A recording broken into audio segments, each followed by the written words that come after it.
Hey guys, we're back to talk about more about the college recruiting side of things in our classroom session. I hope you got a chance to actually watch the first video. I think there's some good info in there, and I'm excited to continue to keep doing this and get as much stuff as I can off to you guys as both players and parents, and for you guys to be able to sit down and actually chat about a lot of this stuff. For this session, we are going to talk about where do I fit.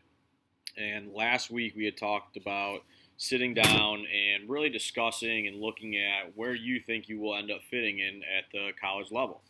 And I thought a great way to go into the next session is to actually talk about what certain players may look like at the different college levels.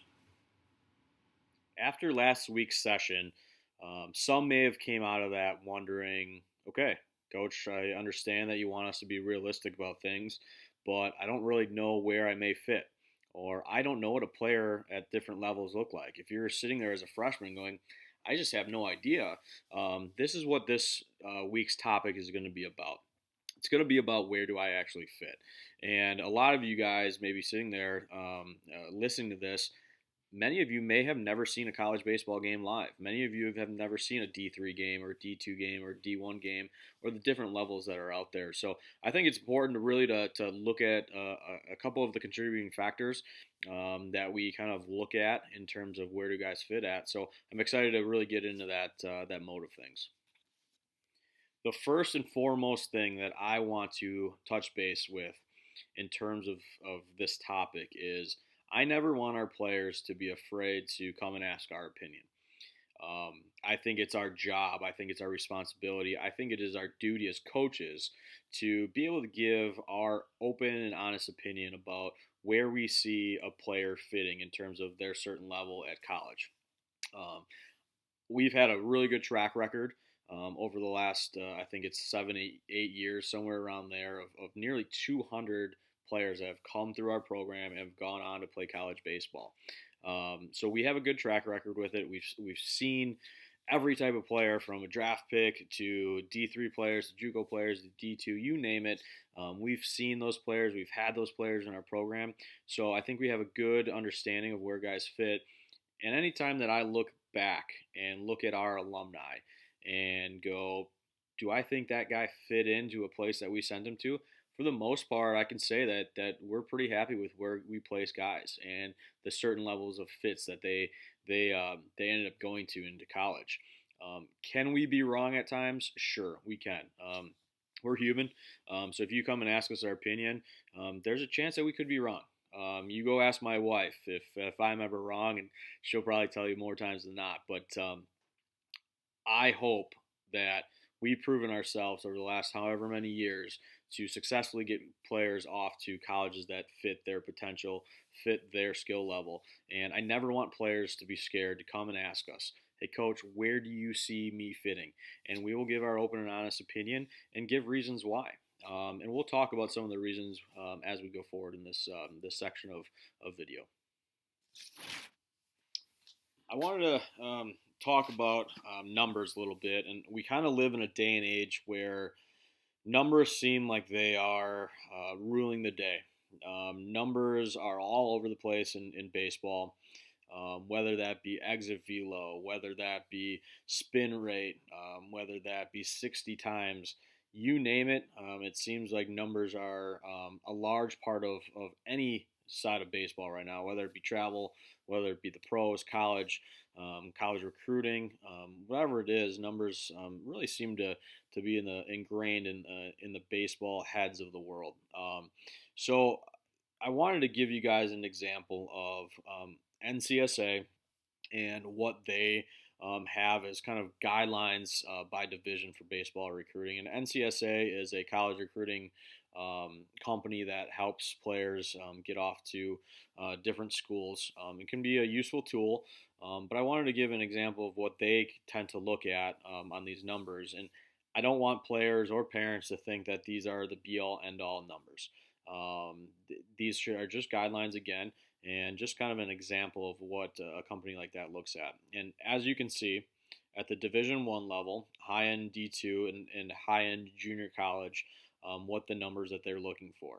And you can see as it goes down, to the mid D2s, and then the low D2s to mid D3s, and low end NAIAs, or low end D3s, what those numbers tend to look at. For an example, you can see at first base, at a D1 level, they're looking for guys that are 6'2" to 6'6", anywhere from 190 to 240 pounds, and their power numbers are 8+ home runs in high school and 35+ RBIs in high school. You can see at maybe the low to middle range of the D3s, they're more looking for guys in the 5'11", 170-pound range that may have only a couple home runs in high school and 20 RBI. So you can see kind of the drastic difference in just size-wise there. If you take a look at catch pop times, at the D1 level, they're looking at guys in the 195 range. And at the D2, low end D2 level, you're talking about 2.1 pop times to 2.2 pop times, somewhere around there. Now, again, these are all numbers that they're hard to quantify sometimes. Pop times, um, is a pop time something that has a lot of error in it? Absolutely. Every person's thumb, when they're clicking a stopwatch, is going to be different. The power numbers. Well, are you playing in a division or a conference that you're seeing 85 plus every single day off the mound, or are you playing in a conference that maybe you're seeing 78 to 80 every single day? That's a huge difference. Okay, and 8 home runs in a really high end conference is different than maybe 8 home runs in a smaller conference where the talent level may not be as high. So these are just kind of a guidelines, and you can take a look at them and kind of see where a company like NCSA, what they use to kind of tier players once they have them come in.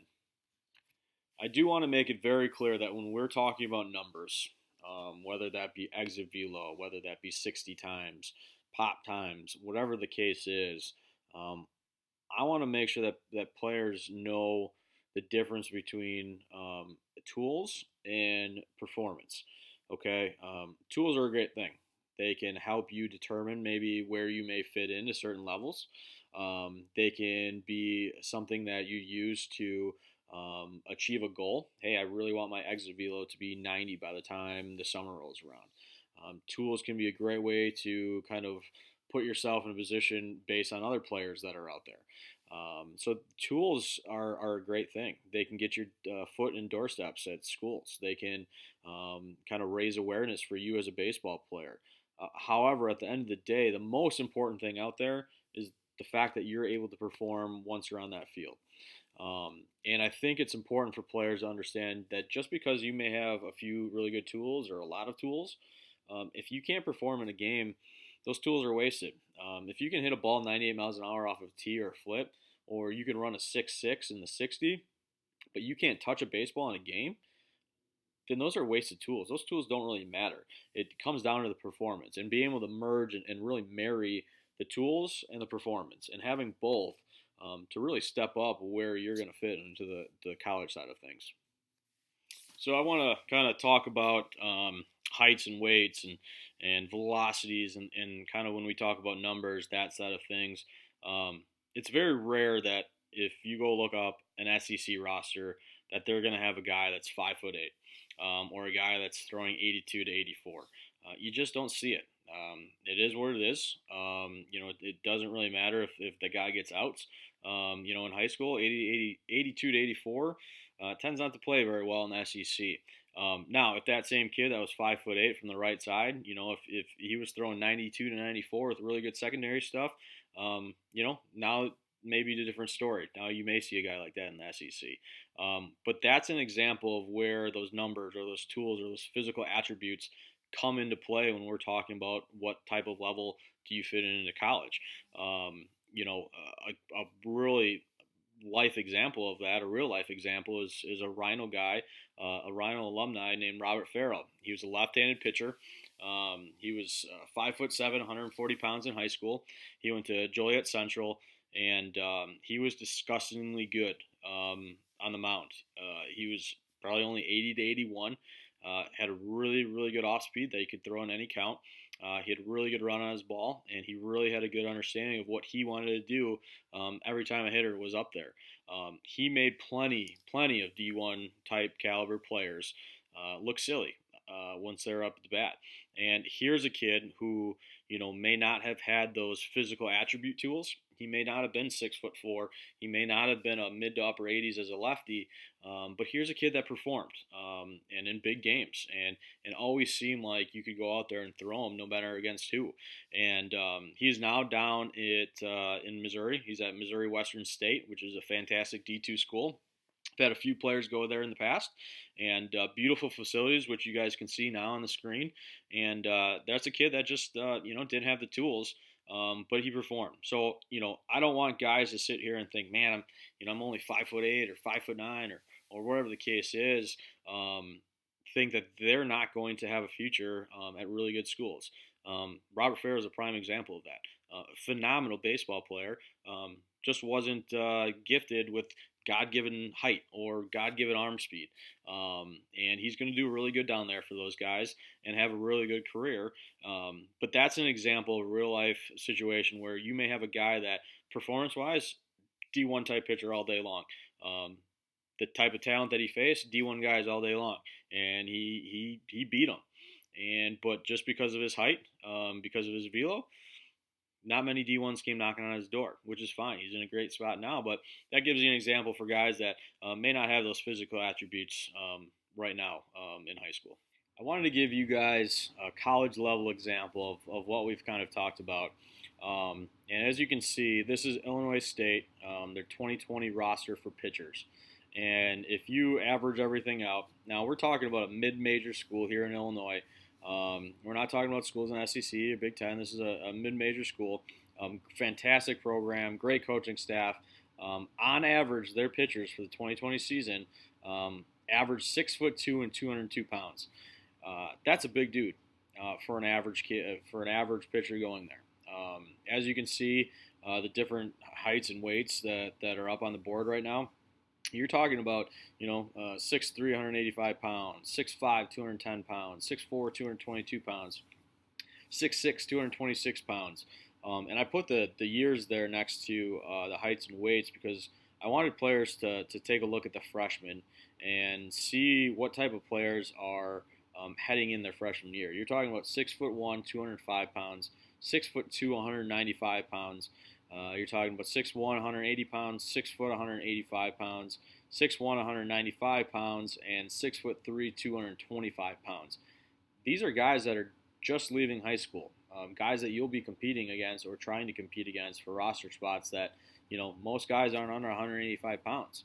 And we'll talk about more on that side of things as we go through these sessions and talk about the weight room a little bit. We'll talk about nutrition a little bit in terms of, hey, are you eating what you should be eating?